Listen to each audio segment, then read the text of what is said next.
You are listening to My Little Narcissist. I'm your host, Lyra Stone, and today we are going to be talking about shedding. To kind of just, rewind a little bit, this is a podcast that sort of centers around abuse recovery and various ways that one can heal and thrive after being with an abusive person who's caused, unspeakable damage to you. I'm going to focus mostly on narcissistic abuse and persons who either possessed narcissistic traits or were a part of the cluster B personality disorder, whether or not they were diagnosed. But, when you're an intimate partner or a child of one of these persons in the cluster Bs, you don't necessarily need an affirmation to know that they are bad news bears, so to speak, and just kind of move beyond that. And this isn't so much about them and the psychologicalness of their disorder. This is more about us and what we need to do to recover, to heal, to move away from, and to kind of break the patterns that were kind of put in place when we were in abuse. Every one of us has a story or a reason why we stayed longer than we should have, and much of it has to do very much with just how predators groom people. And this is something that I think should be emphasized. It doesn't necessarily mean that you are a child of a abusive family. It doesn't mean that you had codependency traits necessarily. All these things that kind of a lot of people question about themselves and say, well, what was I? Why was I? Why did I? These are important steps, of course, in your recovery to start to self-examine. But I do think that sometimes the damage that's created in an abusive relationship is very insidious, and even the healthiest of human beings can find themselves, in a situation that they never expected themselves to be in. And one of the unfortunate parts of abuse is that when you're out, oftentimes you find yourself silenced. You find yourself flabbergasted, not knowing how to even, begin to explain what happened or how it happened because of the shame and the confusion that is still very much a part of your daily life, your daily interactions. And I will reassure you and say that much of that goes away with time and healing, but how you get there is where my advice comes in. And these are things that I have been incorporating into my own life as I recover from sexual and physical, mental and emotional abuse from a previous life partner who made an attempt on my life before exiting, and kind of what got me out. But that's my own personal journey, not necessarily important for me to extrapolate on at the moment. But I will tell you about the things I've done prior to that relationship that has helped me grow and thrive and recover in ways I never actually thought I would. It is a very transformative, scary, but also empowering journey to begin to heal. And much of what is required for healing comes down to choices you have to make. We can make a choice every day when we wake up. Do I embrace resiliency? Do I embrace myself, my own confidence, my own abilities to rectify things? Or do I continue to feel a sense of hopelessness, a sense of loss, of grief, of insecurity that is going to kind of inhibit me from continuing to make these strides towards a better future, and basically essentially letting the abuser continue to win, to continue to grind you down even long after you've left them. And it's hard because oftentimes when people have left abuse, they have been stripped down to nothing. But, being stripped down to nothing in some ways can have its own reward, because then you have a whole room basically that's empty now that you can refurnish, redecorate, change, transform into whatever you feel comfortable with, that you want to be in. And, not have it reflect any of the persons or interactions that didn't serve you, that tarnished you, that was toxic to you. And I think a huge part of it is shedding.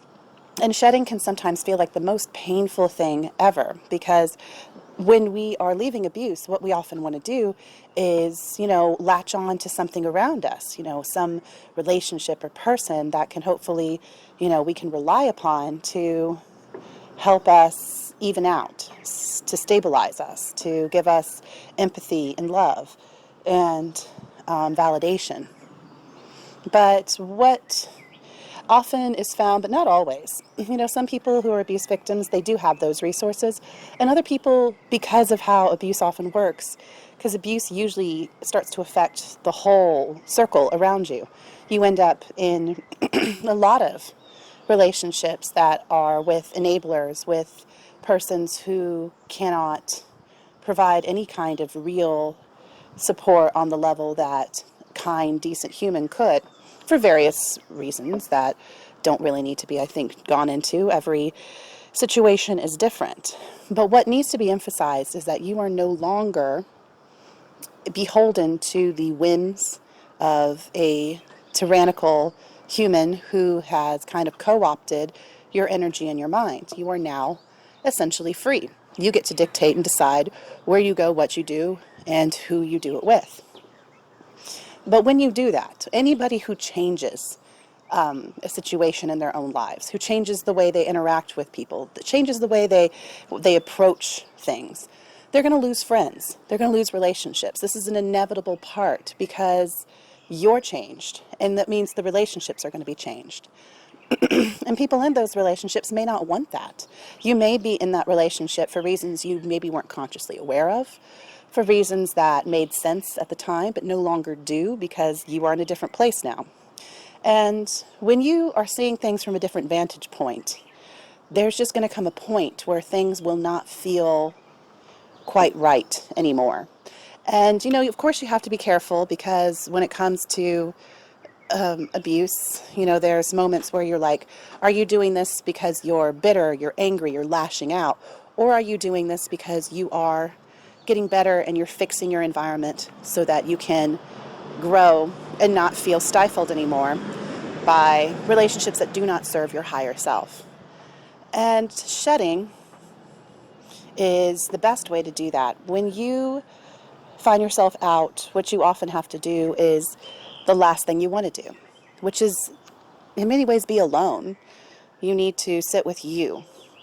And, that can be hard, especially if you're with somebody who's narcissistic. Narcissistic people are always seeking out new supply. They're always seeking out new people, new interactions.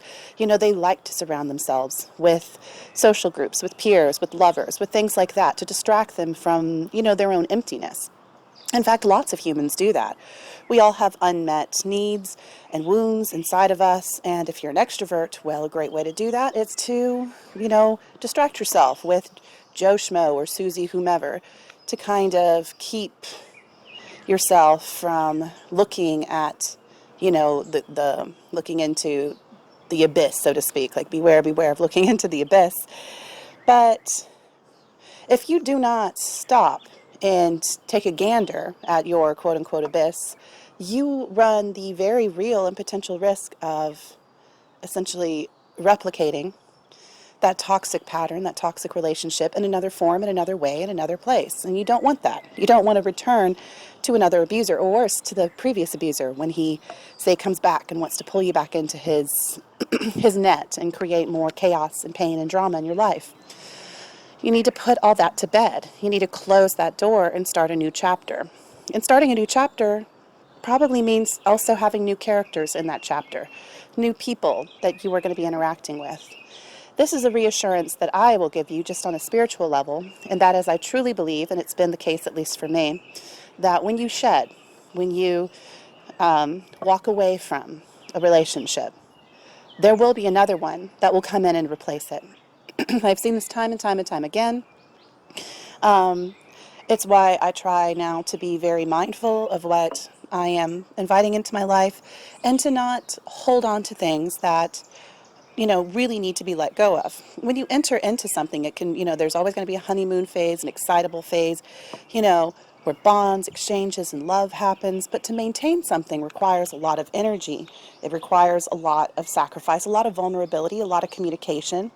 Some people have that ability, some people don't. Some people are compatible with your love languages, and some people simply are not. And, when you reach that point where you're like, I am starting to be disrespected, or I'm starting to end up in situations where I am not getting what I want in terms of like more your needs, be careful about getting what you want, right? That's like a narcissist. I'm entitled, I'm entitled. No, this is a kind of different form of getting what you want.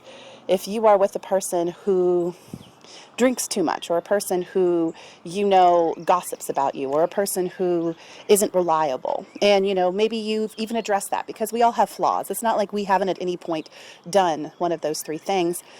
Or maybe we have problems of doing those more than we ought to, and we are working on them. When we communicate that with others and we say to them, hey, this is what's happening, this is what's happening, this is how I'm feeling. And if their response is to basically, ignore those feelings, or to exploit those feelings, or manipulate those feelings, but not address them like a decent, loving human being would, you need to walk away. There's really no compromising with that. Once you've stated it, once you've put down a boundary and said, hey, this is my boundary, don't question your boundary, don't question your truth, and don't question your authority.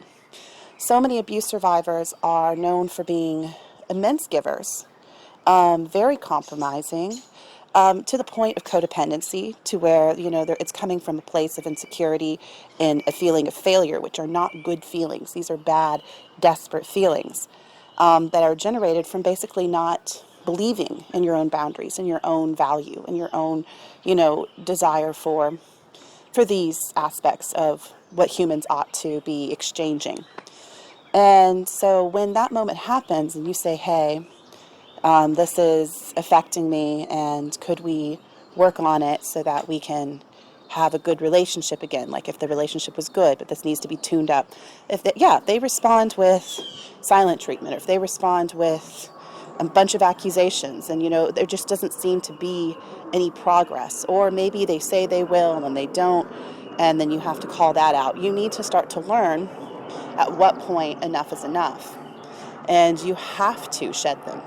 You have to. Otherwise, you're going to end up basically in the same kind of codependent cycle with people. This person hurt me. I put down a boundary. They told me that the boundary wasn't okay for them. And then you let it go. And you continue to be with them even though they violated you. And guess what's going to happen next time? They're going to violate something even deeper, and that boundary is going to be shifted.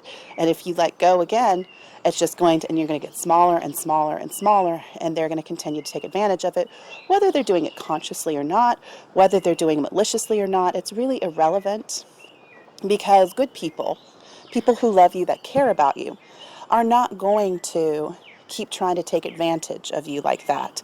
They're going to self-examine. They're going to try to see, well, since I love this person like I love myself, whole, love thy neighbor as thyself bit, that, so many spiritual and religious groups talk about.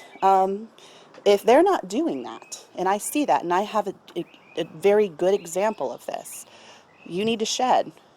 And I mean shed. Once you say no completely. And if they get upset, if they cry, if they try to start arguments, that's on you, how you choose to disengage.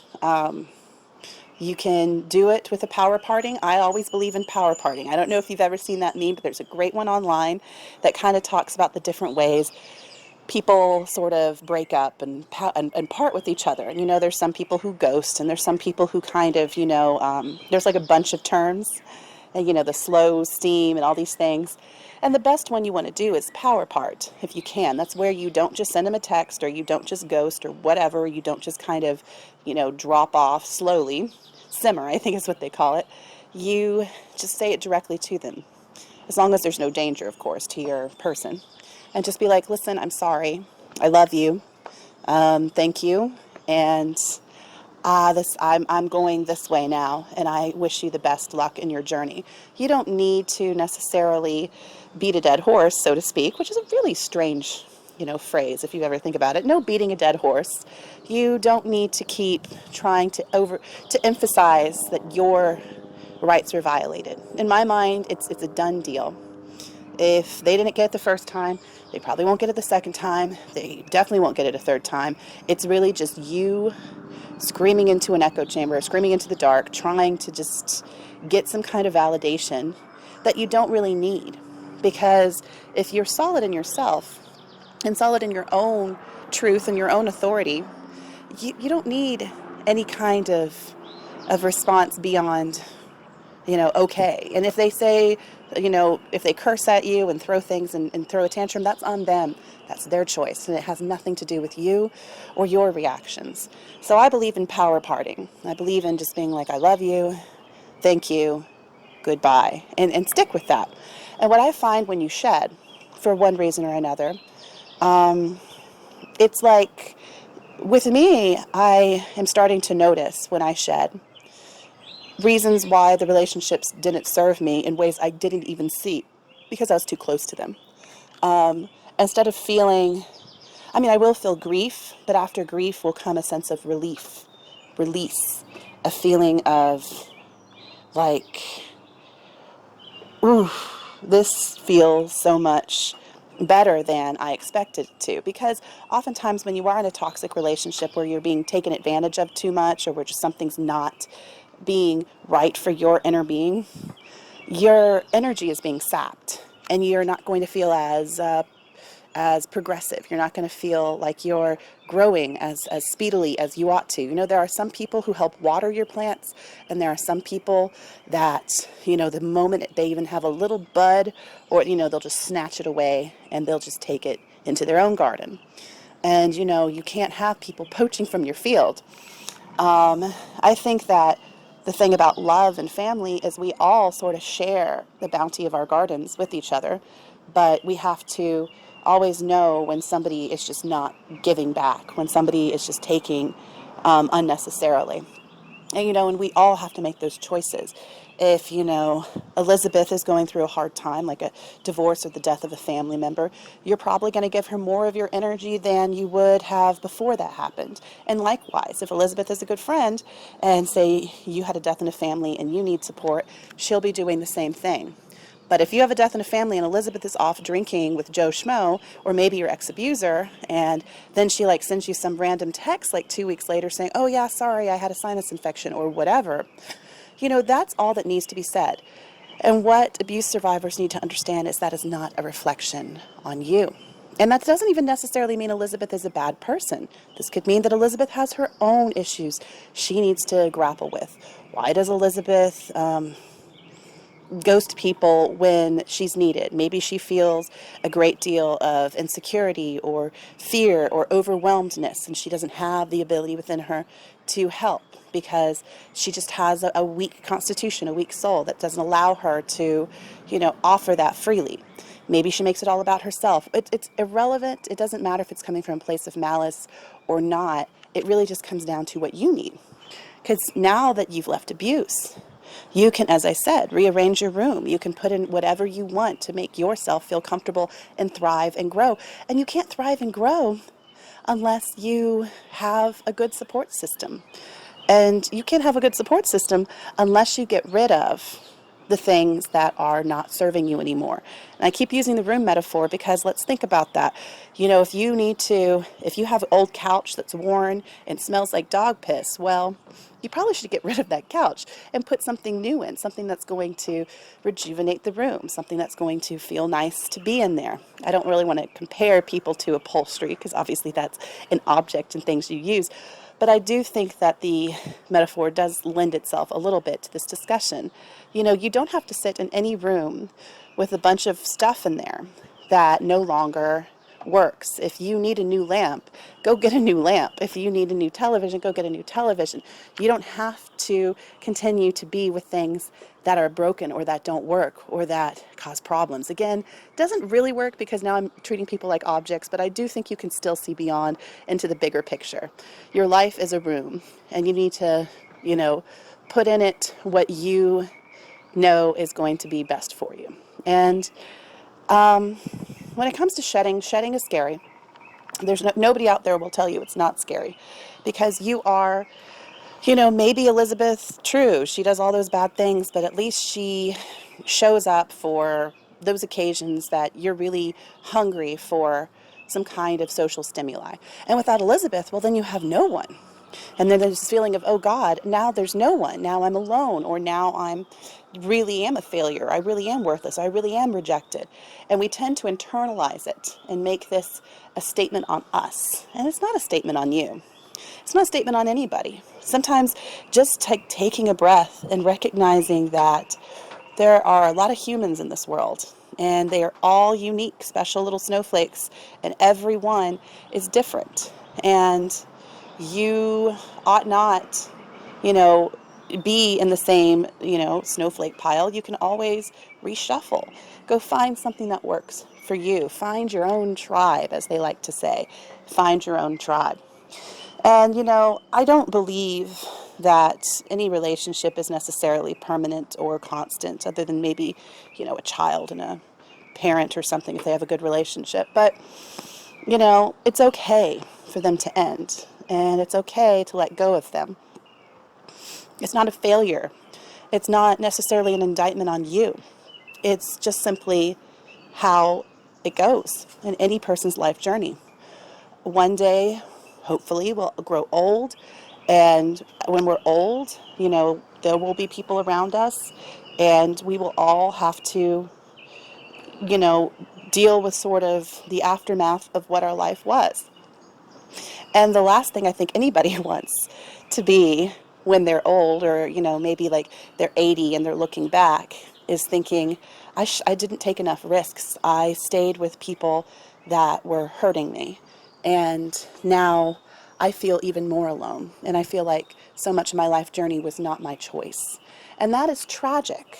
And Ani DeFranco, one of my favorite songs that she ever wrote, was called Back, Back, Back. And Ani DeFranco sang a song about that, how eventually we are going to, have to be at that moment where we're sitting in a chair, and we need to practice gratefulness. We need to practice humility. We need to love ourselves, because there will be a point where we're going to be mailed into ourselves, and we're going to have to sit with ourselves.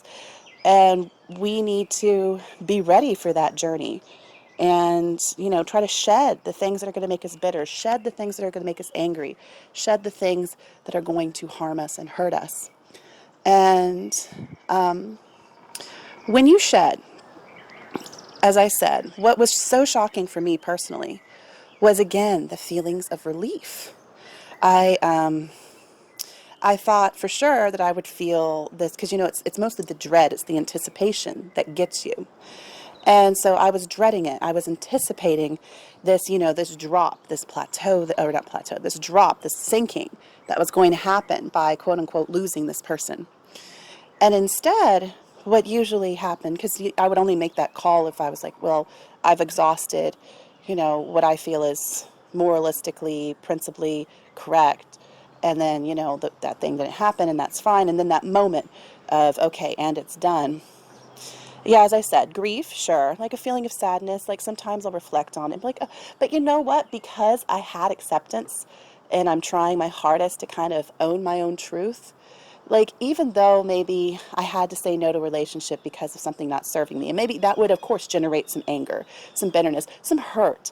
Like, one, I was very sad because I had a really good relationship with this person, I felt, but when I had to kind of bring up this thing. I had to bring it up because it was just a really bad thing. That person's response was just simply run away from the confrontation, run away from it all, and kind of just throw everything that we had generated together sort of in the dumpster on her way out. Again, that's on her. That's what she did.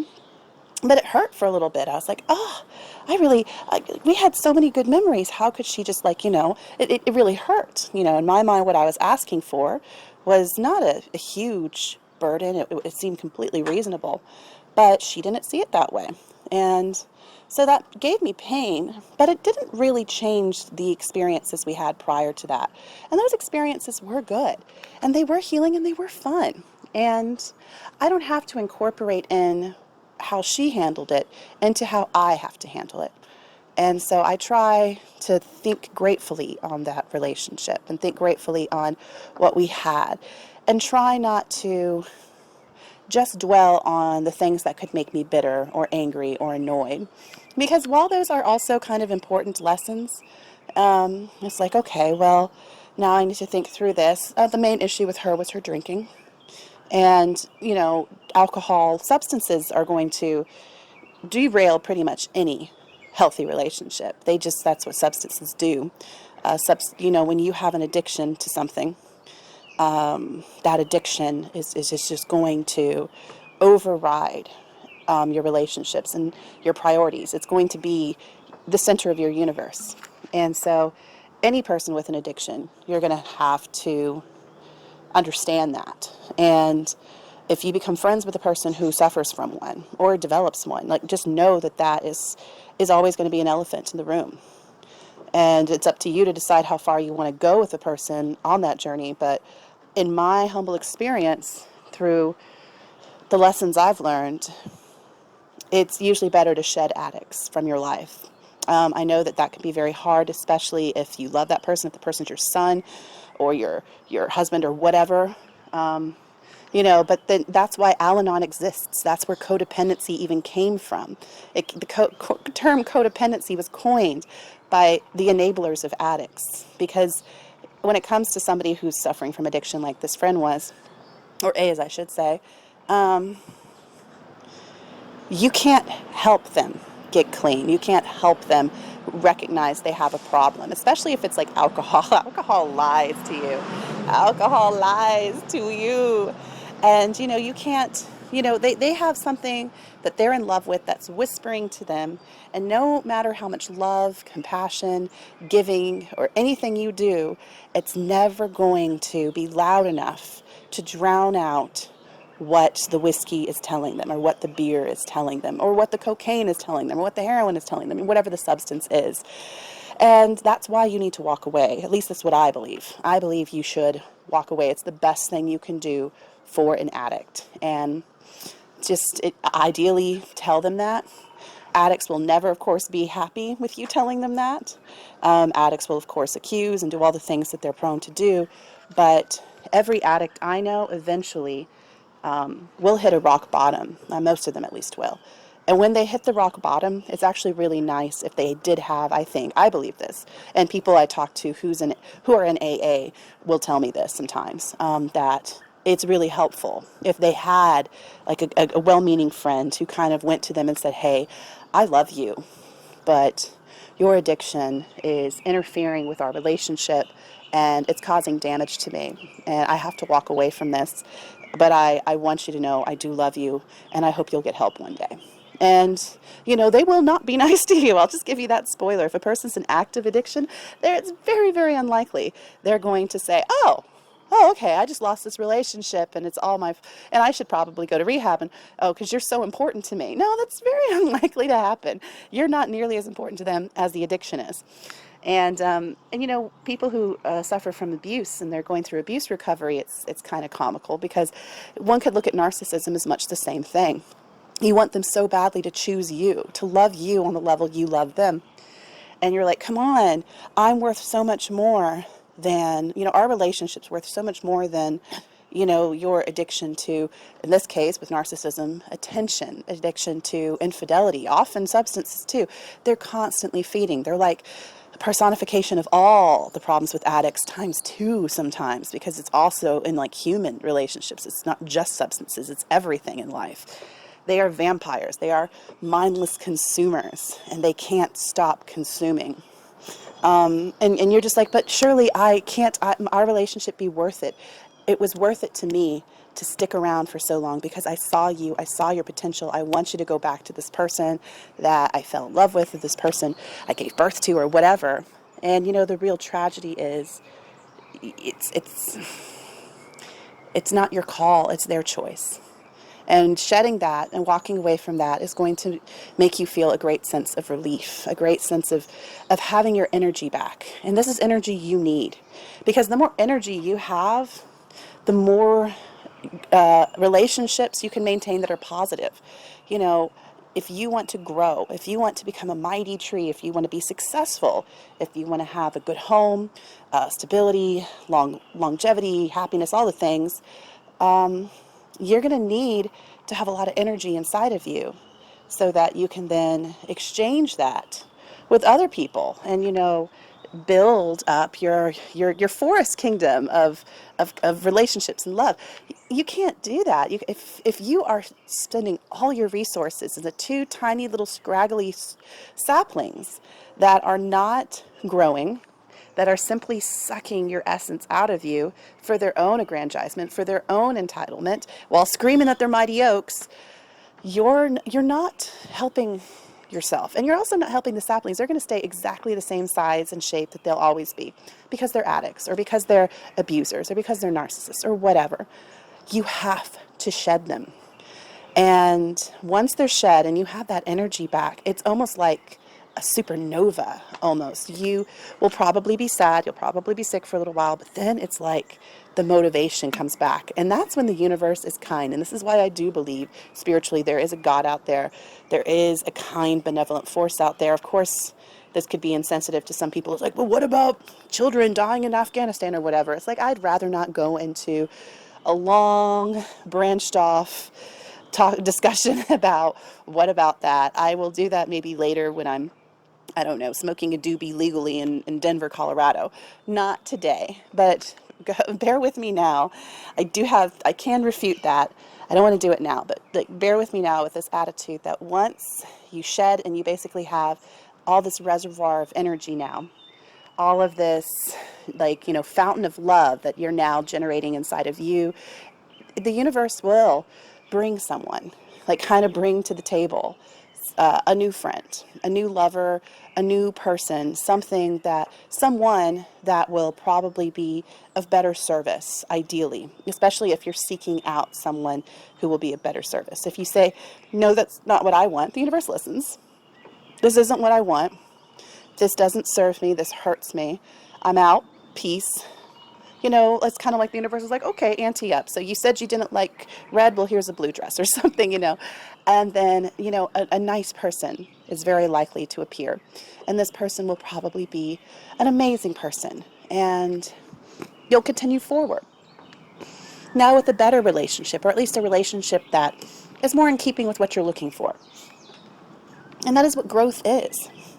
And you deserve to have a thriving relationship with people you trust. You should never feel guilty for that.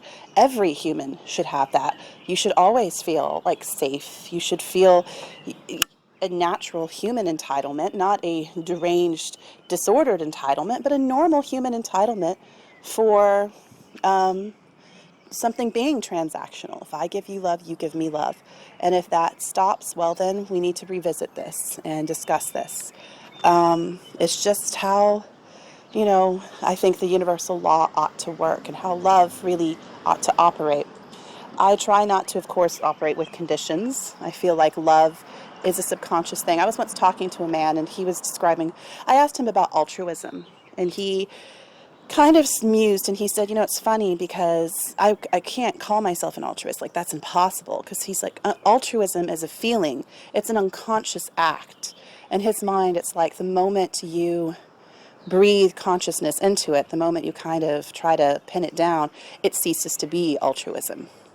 And I actually really liked sort of that take on it, because of course I believe in altruism as much as I believe in serial killers. If we believe there's a psychopath out there who can do horrific, awful, selfish, cruel things to people for his own amusement, I surely believe that there's going to be an opposite of that, which is something out there that, will just give instinctually and with love and without any kind of entitlement or need. Of course I believe in altruism.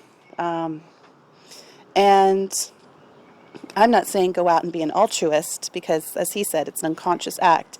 But we should always be, I think, aiming for something like that, aiming for pure love, and also, seeking it out to give to others, but also seeking it out to be given to you. That's God. I think God is that. They say God is love. Well, God is love. And the opposite of love is kind of what we came from, that the abusers and people and addicts in some ways become like the abusers, sadly and tragically. So shedding. Shed. When you shedding is the only way to really get outside, I think, of what the abuser did to you. I'm not suggesting that you should scrutinize every relationship you have currently. I'm sure maybe many of them are great, but I think it's very important now to just be honest with yourself, to listen to your own inner voice, and to ask yourself, and to really mindfully be mindful. Well, mindful really kind of means, well, it means a lot of things, but being in that moment when you're interacting with somebody, when you are noticing how you feel, what they're saying, and just really sitting with it, really digesting what is happening around you. And not in the same way hypervigilance was when you were in abuse. When you're hypervigilant, all your being and energy is in basically regulating someone who might attack you or might harm you or do bad things to you because he's unpredictable or because he's sporadic. That's very different. Walking on eggshells and hypervigilance is very different from being mindful. Being mindful is also being conscious of the people around you. It's also being conscious of your environment, of yourself, of what you're saying, of how you're thinking things.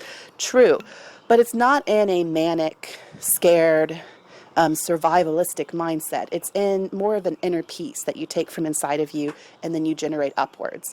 And in this moment of authority, clarity, inner peace, and humility, that you kind of can observe your relationships. And as you observe them, it is time for you to really decide for yourself. Is this in keeping with my values? Is this helping me get outside of what I came from? Is this going to help me generate new love, new experiences, a new path for myself?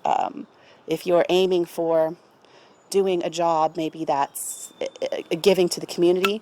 Are they going to help you achieve that? We have to look really, and needing to be needed. That's the mark of a codependent. That's the mark of anybody in an abusive relationship. I would say regarding my abuser was I mistook being needed for being loved. And it was so tragic because it felt almost the same. If I did a good job while being needed, it felt almost like being loved because he would be somewhat grateful. He'd be grateful for me doing that job. He wouldn't show love to me, but he would be grateful very briefly. And then it felt that way. And needing to be needed is, I think, often from a place of insecurity. It's a place of unworthiness. I am not worthy unless I am providing for these people things that they want. And we should, again, it comes back to what's going on inside of you and where you're operating from. And if a person is helping you to operate from a place of insecurity and a place of unworthiness, whether they consciously realize it or not, that relationship needs to be examined. I've actually been a little honest with some of my friends and spoken to them about this. It's like, I sometimes operate from this place of needing to be needed and insecurity, and I'm trying to operate this way. Maybe help me, without being too weird. And, some of them are like, that makes a lot of sense. I'm trying to do that too, and da-da-da-da-da. And, that relationship kind of, like, it can really surprise you in some ways what a little bit of honesty and mindfulness can do. Getting outside of just the unconscious flow we sometimes find ourselves in relationships, and every relationship's different. I wouldn't really go up to a person that I get drinks with on a Thursday and do trivia with, and our relationship's more on the surface level. I probably won't be like, I'm practicing mindfulness and spirituality.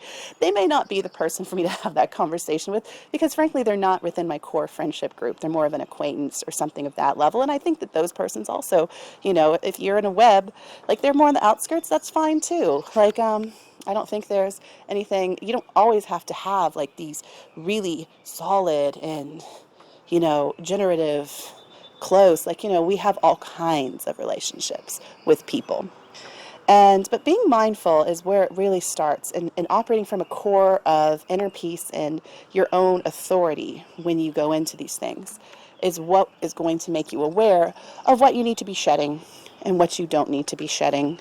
And something else that I would tell myself, I've been telling myself recently, and it's funny too, because for some people, especially if they've been conditioned and groomed in a narcissistic codependent relationship, find this they'll be aghast at this. They're like, oh, I'm not supposed to do that. If you were raised Christian, like, for example, you'd be aghast at this. It's like, oh goodness, I don't know.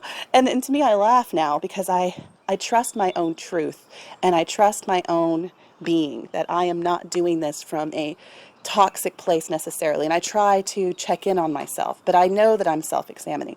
I know that I'm trying to do things. I know I want to grow into a better person. And I hold to that truth. The narcissist, so many people when they get out of abusive relationships, oh God, was I the abuser? Because the abuser tells you you're like them. They tell you all the time, you're just like me. And it really messes with you. But when I go into a room now, instead of saying to myself, what can I give this person? I tell myself, what can this person give to me? And it's like I basically go in with self-confidence, with my own foot forward. And it actually works really well, because instead of me almost in some ways presenting my helpfulness to someone, I listen to them. And I actually find it easier in some ways to be helpful to them without meaning to. It's kind of like it becomes like almost a circle after a while, where I'm helping them, they're helping me. But I start out with what can they bring to me? What is it in them that I might be searching for? Are they kind? Are they thoughtful? Are they deserving of my energy and my time? And as I sit with them, I find it a lot easier to hear their stories and to have an exchange with them. Because when I would go into it with, what can I give them? What kindness should I offer them? What are they asking from me? How do I present as a kind person? How do I reassure them? That is not really it's a codependent place to be in. It's a place of insecurity. I think everybody should kind of walk in with that mindset of, I'm confident, I know who I am. Who is this person in front of me, and is this exchange worthy of my energy? And just that little bit will help you, I think, steer as you move forward. Also, knowing what you want helps. Knowing the kind of person you want to be helps. You're no longer simply the offshoot, the extension of a man or a woman who was violating you and who was using you brutally for their own insecurity, their own stability. You're no longer there. You're no longer basically the supply of a vampire that was feeding on you incessantly to keep themselves maintained. And you no longer have to operate from that place. And that takes a while because it's so familiar. And there is like some sick payoff to it. Those little crumbs, those little moments where you felt like you did a good job, a little head pat. But we are not going to do that anymore. Love is a infinite resource. It is renewable. It is glorious. You don't need to subsist off of little love. You can just snatch up as much as you need and as much as you want, and do it without any thoughts to the calorie content or the greed, because love is everywhere. And why deprive yourself of it? But the first thing you do have to do, that I think really helped me in my relationships moving forward from abuse, was shed. Now is not the time to always think about the feelings of others, which is probably what a lot of you have been doing. Now is the time to think about your own feelings and what serves you. Stop feeding the saplings, tend to your own garden, and grow. I'm Lyra Stone. You're listening to My Little Narcissist.